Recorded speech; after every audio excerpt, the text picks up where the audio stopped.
Docteur Komikouché, bonjour. Bonjour. La réélection de Patrice Talon avec 50% de participation, est-ce que ce n'est pas l'échec de votre stratégie anti-élection cette année 2021 ? Il faut déjà comprendre que depuis 2016, toutes les institutions républicaines sont privatisées au Bénin. Donc quand vous parlez de la commission électorale, vous parlez de ces institutions qui sont aujourd'hui dans l'arsenal privé du président Patrice Talon, la Cour constitutionnelle, l'Assemblée nationale, la Sénat, toutes les institutions, bref. L'élection, ce qui a été appelé l'élection du 11 avril 2021, a juste été un événement dans lequel il y a eu un seul acteur qui a écrit lui-même les règles du jeu. Le 11 avril, il s'est rendu compte que malgré qu'il ait éliminé les plus grands adversaires, il s'est rendu compte que bien qu'ayant dégagé le chemin, le peuple lui a infligé une abstention record de plus de 95%. Il a alors ordonné à ses partisans de bourrer les urnes. France 24 a fait des reportages sur des scènes honteuses de bourrage des urnes que vous avez vécues. Malgré ça, les organisations de la société civile ont établi le taux de participation à 21%.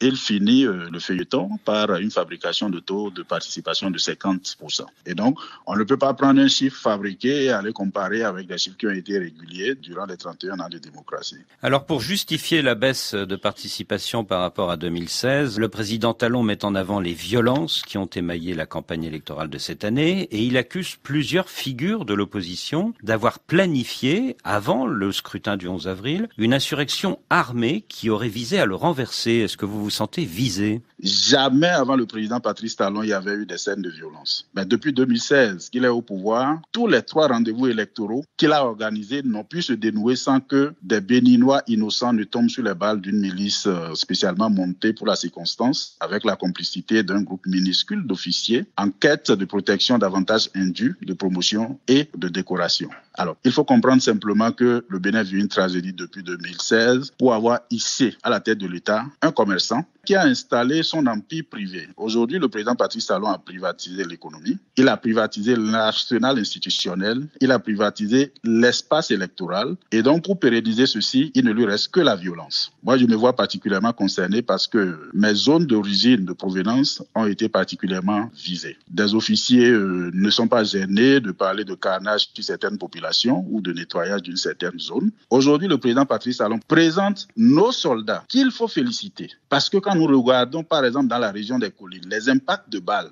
et le nombre de cas, certes déplorables, de décès que nous avons obtenus, vous vous rendez compte que ces soldats ont été professionnels et n'ont pas exécuté l'ordre de carnage qu'ils ont reçu. Le président Patrice Talon donc les présente comme étant des victimes de ceux qu'il appelle des assaillants, mais il oublie que ceux qu'il appelle des assaillants ont capturé un capitaine de l'armée qu'ils ont protégé et qu'ils ont retourné aux forces de sécurité. En clair, M. Boisbouvier, la démocratie béninoise que vous avez connue depuis 1990 est aujourd'hui une démocratie totalement mise en berne parce que nous avons commis l'erreur d'élire démocratiquement à 65% quelqu'un qui a inspiré le peuple béninois, mais qui tout de suite a remplacé l'agenda républicain que le peuple lui a donné par son agenda privé. Le président Patrice Talon est le collecteur des ressources publiques à travers sa société Bénin Contrôle. Il collecte, il donne ce qu'il veut dans les caisses de l'État. Le président Patrice Talon, il a une constitution privée qui lui donne le droit sur tout. Il peut s'endetter en note noire et ratifier les prêts. Il contrôle le port, il contrôle l'aéroport, il contrôle le secteur hôtelier. Il a pris en otage et étouffé tous les opérateurs économiques. Et quand quelqu'un est comme ça, il ne lui reste qu'une seule chose, installer un empire et utiliser des employés, des gens qu'il peut manipuler pour pouvoir le pérenniser. Et pour ça, il n'y a que la force brutale. Docteur Komikouché, vous dites que les violences viennent du pouvoir, mais début avril, juste avant le scrutin, vous avez enregistré 2 vidéos dans lesquelles vous appeliez les Béninois à manifester contre le régime. Est-ce que ce n'était pas un appel à l'insurrection ? Moi, je suis aux États-Unis, le pays de référence de la démocratie au monde, et vous comprenez qu'avec tout ce que je jouis comme vertu de la démocratie ici aux États-Unis, je ne peux pas appeler à la violence. J'ai appelé à des manifestations pacifiques, non violentes, mouchoirs en main, parce que le président Patrice Talon, comme il en a eu l'habitude, a décidé de s'octroyer 45 jours supplémentaires alors que la constitution béninoise lui donnait jusqu'au 5 avril à minuit. Et les populations ont suivi massivement cette manifestation pacifique jusqu'à ce qu'il soit ordonné à une milice d'aller tirer ouvertement sur des populations qui étaient en manifestation pacifique. Mais dites-moi comment, dans un pays démocratique, on peut déployer l'armée sur une population civile alors qu'aucune opération de maintien de la paix de la police n'a encore échoué. Figurez-vous qu'au Bénin, il y a quelque chose qui s'est appelé groupement tactique d'intervention, que nous appelons groupement de terroristes intégrés, qui a été créé et dont la mission a été de faire des combats de localité. Cela suppose que M. Patrice Talon a créé une milice aujourd'hui pour aller faire des combats au niveau des populations. Actuellement, il y a plusieurs figures de l'opposition en prison,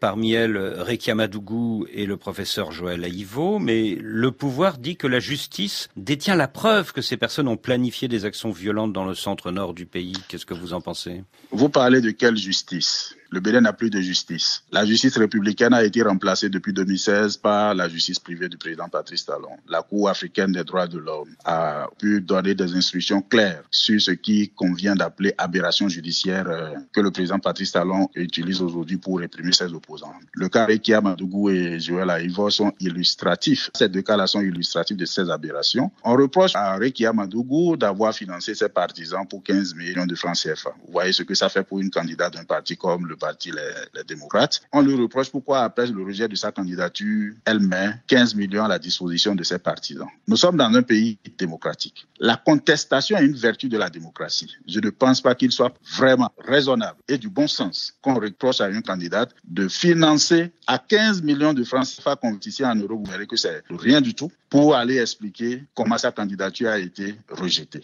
Si tant est-il que la contestation est une vertu de la démocratie. Joël Aïvo, on lui reproche le blanchiment de capitaux et d'appel à l'insurrection. Quand je prends l'aspect blanchiment de capitaux, de façon terre à terre, ancien ministre des Finances que je suis, un blanchiment suppose de l'argent gagné d'une origine criminelle et recyclé dans une fin objectivement justifiable. Joël Aïvo, on ne nous a pas encore dit de quelle source criminelle il a pu gagner cet argent-là. Donc, en clair, il a été simplement question d'embastiller les quelques rares têtes qui restaient encore et derrière lesquelles le peuple pouvait s'aligner si les élections étaient ouvertes. Mais si vous citez seulement les cas Joël Aïvo et Rekia Madougou, c'est que vous taisez les près de 500 arrestations extrajudiciaires qu'il y a eu depuis que cette parodie électorale a été organisée. Monsieur Boisbouvier, je peux vous dire, le Bénin vit un drame. Et quand le président Talon dit qu'il n'y aura ni grâce ni amnistie pour les justiciables de 2021 parce que ceux qui ont été graciés en 2019 ont récidivé, quelle est votre réaction ? Sa déclaration qu'il vient de faire n'est rien d'autre qu'une façon de dire tant qu'il sera là, il ne changera pas. Vous avez parlé de moi, de mes appels. J'ai dit que les gens manifestent pacifiquement jusqu'à ce que les conditions que les Béninois et les Béninois s'asseyent pour redéfinir leur vivre ensemble soient réunies. Ça veut dire que j'appelle à un dialogue. Mais il dit qu'il ne veut pas de dialogue. Donc malgré sa propagande pour nous faire passer pour des terroristes, malgré sa propagande pour nous faire passer pour des gens qui sont dans la violence, alors que c'est lui qui est le générateur de la violence parce que ses prédécesseurs ont organisé 17 élections sans aucune violence, nous allons continuer à travailler pour l'unité nationale et le retour de la paix au Bénin. Les États-Unis, il y a 3 semaines, la France, cette semaine, par une lettre d'Emmanuel Macron à Patrice Talon, appelle le chef de l'État béninois à respecter la démocratie et les droits de l'homme. Mais le président du Bénin ne peut-il pas en profiter pour souder la population béninoise contre les donneurs de leçons occidentaux ? Est-ce que ceux-là sont des donneurs de leçons occidentaux? Ceux-là sont plutôt des gens qui veulent que le label démocratique béninois soit préservé.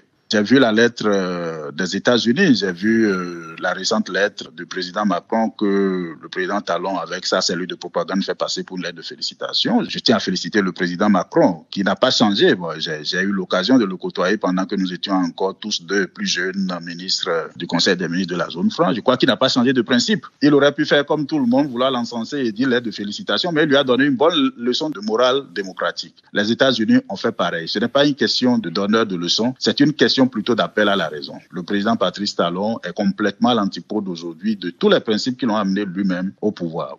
Vous dénoncez la politique de Patrice Talon, mais n'a-t-il pas développé le Bénin ces dernières années? N'a-t-il pas permis au Bénin d'avoir accès à de nouveaux marchés financiers, ce dont l'ancien Premier ministre Lionel Zinsou se félicite lui-même? Je ne vais pas me prononcer sur la prise de position de M. Lionel Zinsou, qui en temps normal aurait pu être le chef de file de l'opposition aujourd'hui. Pour moi, le Bénin n'a pas connu de développement. Même si je reconnais objectivement que des choses positives ont été faites, ces choses sont très minimes par rapport à la misère des Béninois aujourd'hui et par rapport à la caporalisation, à la prise en otage de toutes les potentialités du Bénin par le président Patrice Talon. C'est quoi les choses positives, très rapidement?